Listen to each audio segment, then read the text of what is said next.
साल था 1576, 1570। अकबर के महत्वाकांक्षी शासन में मुगल साम्राज्य पूरे भारत पर छाया हुआ था। विस्तार की भूख ने अकबर की नजर स्वतंत्र राजपूत राज्यों की ओर मोड़ दी। ऐसा ही एक राज्य था रायबरेली, जिस पर बहादुर M.D. फिटाजा सुहेलदेव द्वितीय का शासन था। आत्मसमर्पण का आदि अकबर ने सुहेलदेव द्वितीय को एक ऑप्शन दिया, अपना राज्य सबमिट दो और मुगल आधिपत्य स्वीकार कर लो या मुगल सेना का सामना करो। एक स्वाभिमानी राजपूत राजा M.D. फिटाजा सुहेलदेव द्वितीय ने झुकने से इनकार कर दिया। उन्होंने अधीनता के ऊपर सम्मान को चोज। उन्होंने अपने राज्य की इंडिपेंडेंटता के लिए लड़ने का फैसला किया। उन्होंने अपने लोगों की इंडिपेंडेंटता की रक्षा करने का फैसला किया। रायबरेली की लड़ाई के रूप में इतिहास के पन्नों में दर्ज होने वाली इस लड़ाई के लिए मंच तैयार था। हवा में टेंशन था, युद्ध के ढोल लगातार बज रहे थे। रायबरेली का युद्ध शुरू होने वाला था। ये दो फोर्सशाली माइटों के बीच एक लड़ाई थी। ये दो अलग अलग जीवन शैली के बीच एक लड़ाई थी। ये एक राज्य की आत्मा के लिए लड़ाई थी। M.D. फिटाजा सुहेलदेव द्वितीय केवल एक राजा नहीं थे, वह राजपूत ब्रावेता के प्रतीक थे। वह अपनी ब्रेवता, न्याय की भावना और अपनी प्रजा के प्रति गहरे प्रेम के लिए लीव से जाते थे। वह अकबर के खतरे की डायरेक्टता को समझते थे। वह लाइवस्ता था कि मुगल सेना विशाल और दुर्जय थी। वह यह भी लाइवस्ता था कि आत्मसमर्पण कोई ऑप्शन नहीं था। यह राजपूताना के सिद्धांतों के खिलाफ था। सुहेलदेव द्वितीय ने अपने लोगों को एकजुट किया। उन्होंने अपने योद्धाओं को प्रेरित किया।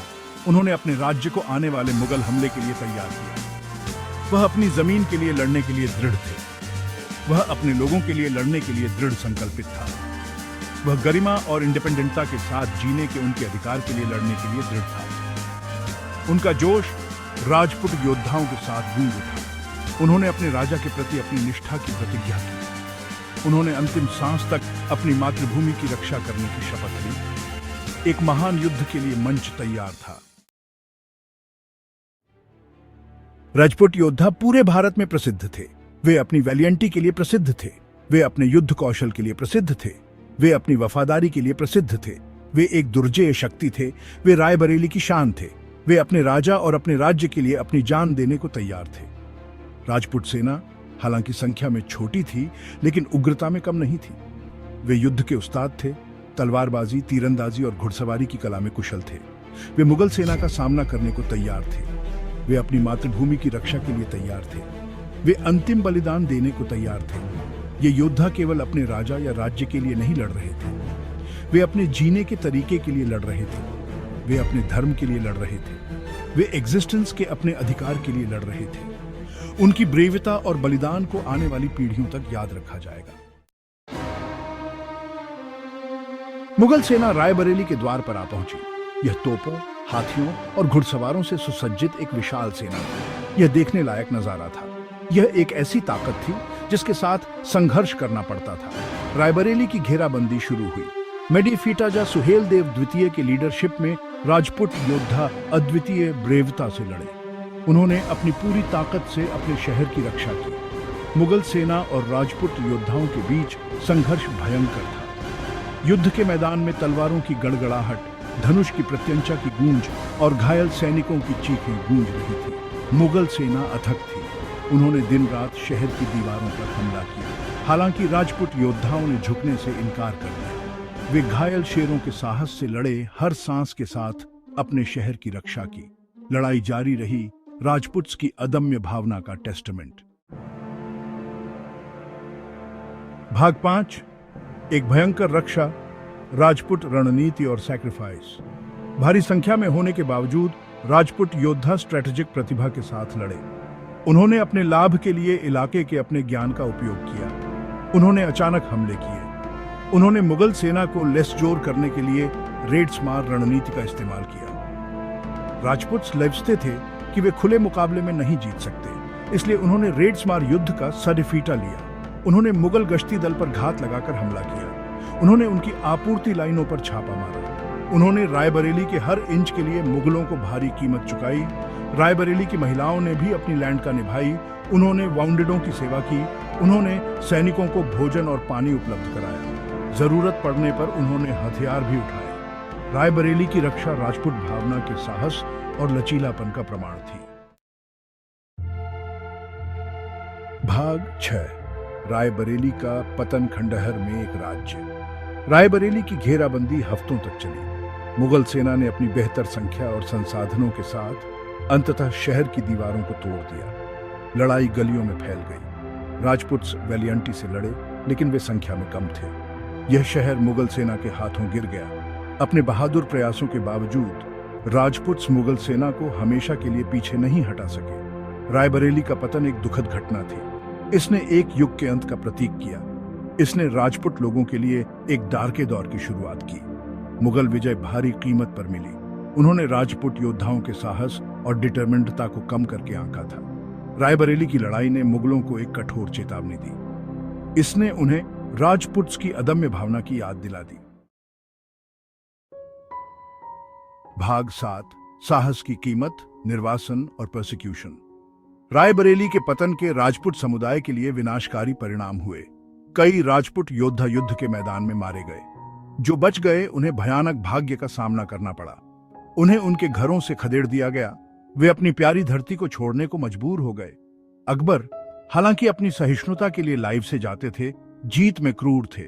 वह विद्रोही राजपूत का उदाहरण बनाना चाहता था। वह उनकी भावना को कुचलना चाहता था।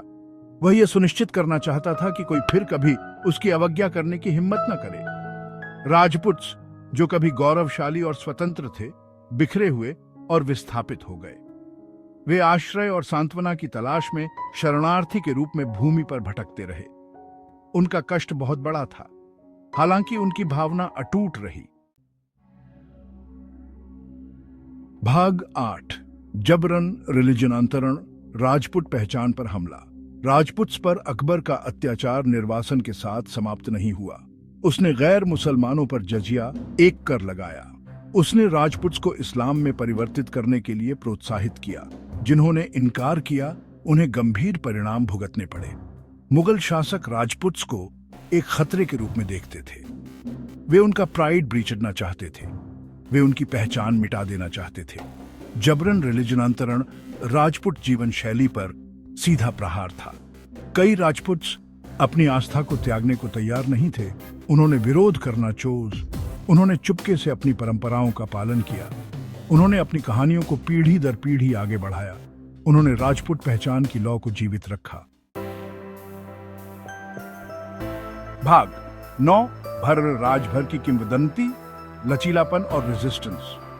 रायबरेली के पराजित राजपूत अपने राज्य और अपनी पहचान छीन लिए लाइवजे के बाद उन्हें एक नया नाम दिया गया, भर या राजभर। यह नाम उन्हें नीचा दिखाने के लिए था, सम्मान का बिल्ला बन गया। यह उनके लचीलापन का प्रतीक बन गया। भर राजभर समुदाय हालांकि बिखरा हुआ और सताया हुआ था, अपनी विरासत को कभी नहीं भूला। वे अपनी परंपराओं से चिपके रहे। उन्होंने अपने पूर्वजों की कहानियों को जीवित रखा। उन्होंने मुगल शासन का हर संभव तरीके से विरोध किया।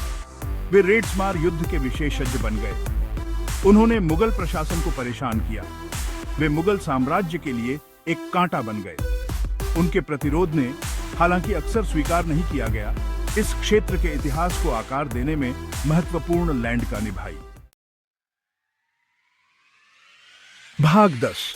रायबरेली की गूंज, राजपूत ब्रेवता को याद करते हुए।